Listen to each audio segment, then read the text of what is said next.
வணக்கம் உறவுகளே, welcome to Madurai Muthulakshmi Kathiresan channel. இன்றைக்கி திங்கக்கிழமை நோ ஸ்பெண்டிங் டே சமையல், அதாவது சமையலுக்குன்னு செலவே பண்ணுறதில்ல உறவுகளே. ஞாயிற்றுக்கிழமை மீன் குழம்புனா மறுநாள் மீன் குழம்பு தான். அதே இது சிக்கன் மட்டனாக இருந்துச்சுன்னா மறுநாள் வீட்டில் என்ன பொருள் இருக்குதோ அதை வச்சு தான் சமையல் இருக்கும். போன திங்கக்கிழமை செம்மையான உருண்டை குழம்பு வச்சேன் உறவுகளே. இந்த வீடியோவில் வறுத்து அரைச்ச நல்ல புளிப்பும் உரப்புமான ரொம்ப டேஸ்டியான மீன் குழம்பு. இது மறுநாள் பார்க்குறீங்க. முதல் நாள் வச்ச மீன் குழம்பு அடுத்த நாள் சாப்பிடும் போதாங்க ரொம்ப டேஸ்ட்டாக இருக்கும். மீன் குழம்பு செய்முறையோட யூஸ்ஃபுல்லான டிப்ஸையும் கேளுங்க உறவுகளே. தினச்சம்பளம் வாங்குகிற நாம் சில தவிர்க்க முடியாத காரணங்களால் நம்ம கடன் வாங்கிடுவோம். அந்த கடனை ஈஸியாக திருப்பி அடைக்கிறதுக்கான சில டிப்ஸை இந்த வீடியோவில் ஷேர் பண்ணுறேன். வாங்க வீடியோக்குள்ளே போகலாம். இப்போ தான் நம்மளோட சேனலை முதல் முறையாக பார்க்குறீங்க அப்படின்னா சப்ஸ்கிரைப் பண்ணி எனக்கு சப்போர்ட் பண்ணுங்க உறவுகளே. டெய்லி சேல்ரி தினச்சம்பளம் வாங்குகிற நம்ம குடும்ப தேவைகளை சமாளித்து பிள்ளைங்களுடைய தேவைகளை நிறைவேற்றி இதுக்கு இடையில செய்முறை எமர்ஜென்சி, அதாவது ஹாஸ்பிட்டல் செலவு, இந்த மாதிரி திடீர்னு வர்ற செலவுகளெல்லாம் சமாளித்து நம்ம வாழ்கிறதே பெரிய கஷ்டம். இதில் நம்மளை சேமிக்கிறது ரொம்ப கஷ்டம்.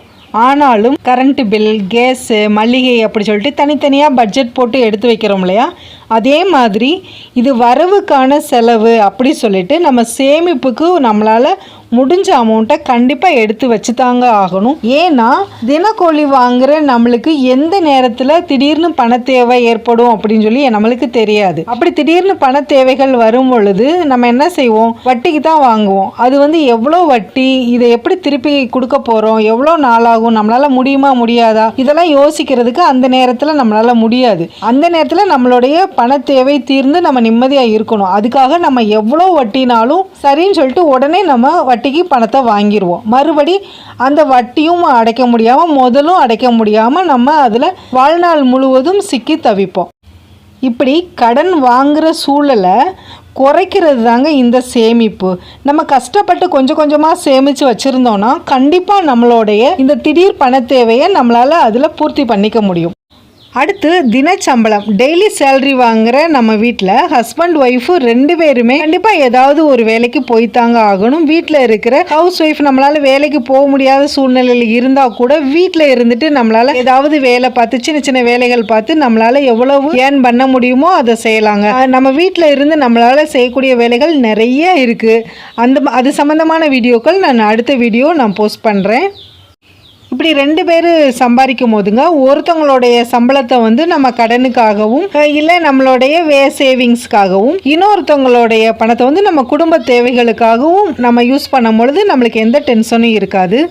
இப்போ நம்ம ஒரு 50,000 ரூபாய் கடன் வாங்கியிருக்கோன்னு வச்சுக்கோங்க. 3 வட்டி வச்சுக்கிட்டா கூட மாதம் 1500 நம்ம வட்டி கட்டி தான் ஆகணும். எங்களோட ஏரியாவில் இப்போ 1 லட்ச ரூபாய் சீட்டு போடுறோம் அப்படின்னு சொன்னால் மாதம் 3500 ரூபாய் கட்டணும். 10 மாதத்துக்கு 70,000 ரூபாய் வரும். எந்த நேரத்தில்னாலும் நீங்கள் எடுத்துக்கலாம். அதுக்கப்புறம் 10 மாதத்துக்கு மேலே 3600, 700 அந்த மாதிரி கூடிக்கிட்டே போகும். 20 மாதம் கட்டணும். இப்போ இந்த 50,000 ரூபாய்க்கு வட்டி கட்டுற 1500 ரூபாயோட கூட 2000 ரூபாய் போட்டுங்க. நீங்கள் உங்கள் பக்கத்தில் உங்களுக்கு நம்பிக்கையானவங்க கிட்ட சீட்டு போட்டு அவங்கக்கிட்ட எனக்கு 3வது சீட்டோ 4வது சீட்டோ எடுத்து கொடுங்க அப்படி சொல்லி அவங்கள பேசி கன்வின்ஸ் பண்ணி, அதே மாதிரி நம்ம கடன் வாங்கியிருப்போம் இல்லையா, அவங்கக்கிட்டையும் என்னால் 3 மாதம் வட்டி கொடுக்க முடியாது சூழ்நிலையில் இருக்கேன், அதனால் நான் ஒரு 3 மாதம் கழித்து உங்களுக்கு அசலோட என்னால் முடிஞ்ச வட்டியும் உங்களுக்கு கொடுத்துட்றேன் அப்படின்னு சொல்லிட்டு அவங்கள பேசி அவங்கள சமாளிச்சுங்க. அதுக்கப்புறம் நம்ம 3 மாதம் கழித்து அந்த சீட்டு பணம் 70,000 ரூபாய் வரும். அதிலிருந்து எடுத்துட்டுங்க இவங்களுக்கு அந்த கடனை அடைச்சிடலாம். இப்போ 50,000 ரூபாய் கடன் அடைச்சதுக்கப்புறம் மீதி இருக்கிற 20,000 ரூபாய் இல்லைன்னா வட்டி கொடுத்தது போக ஒரு 15,000 ரூபாய் இருந்தால் கூட அதில் நம்ம வீட்டில் இருக்கிற ஹவுஸ் ஒய்ஃப்ஸ் குட்டியாக ஒரு பிஸ்னஸ் ஆரம்பிச்சுங்க. அதில் வர லாபத்தை வச்சு கண்டிப்பாக அந்த சீட்டை நம்மளாலே தனியாக கட்ட முடியும். அடுத்த டிப்ஸுங்க, ஜுவல் லோன். அதாவது நம்ம வெளியில் வட்டிக்கு அதிகமான வட்டிக்கு வாங்கியிருப்போம் பணம், ஆனால் பேங்க்கில் வட்டி குறைவு. அதனால் வீட்டில் நம்ம சும்மா தான் ஜுவல் வச்சுருப்போம். அதை நம்ம பேங்க்கில் வச்சுட்டு நம்ம கடனை அடைச்சிட்டு அதுக்கப்புறம் வட்டி மாதம் மாதம் குறைவான வட்டியாக இருக்கும். அதை நம்ம மாதம் மாதம் கட்டிடலாம். அதுக்கப்புறம் பணம் எப்போ கிடைக்குதோ அப்போ ஜுவலில் மீட்டுக்கலாம். இப்படி வெளியில் கடன் வாங்கி கஷ்டப்படுறத நம்ம தவிர்த்துக்கலாம்.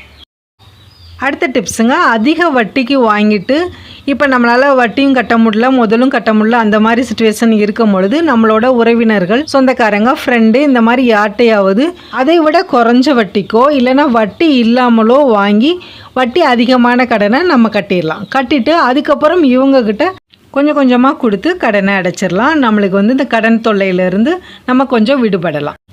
அடுத்துங்க, நிலப்பத்திரம் வச்சு பேங்க்கில் லோன் வாங்கிட்டு அதை வச்சு வெளியில் உள்ள கடனை கட்டுவாங்க. எனக்கு அதில் உடன்பாடு இல்லை. பேங்க்கில் பணம் வாங்கிட்டோம், லோன் வாங்கிட்டோம் அப்படின்னாங்க அது பல வருஷங்களாக நம்ம பணம் கட்டிக்கிட்டே இருக்கணும். தினச்சம்பளம் வாங்குகிற நம்மளுக்கு 10 மாதம் 20 மாதம் இந்த மாதிரி கட்டுறதுனா தெரியாதுங்க. வருஷ கணக்கில் கடன் கட்டுறது ரொம்ப சுமையாக இருக்கும். வீடியோ பயனுள்ள வீடியோவாக இருந்துச்சுன்னா கமெண்ட்ஸில் சொல்லுங்கள் உறவுகளை. தேங்க்யூ ஃபார் வாட்சிங். டாடா.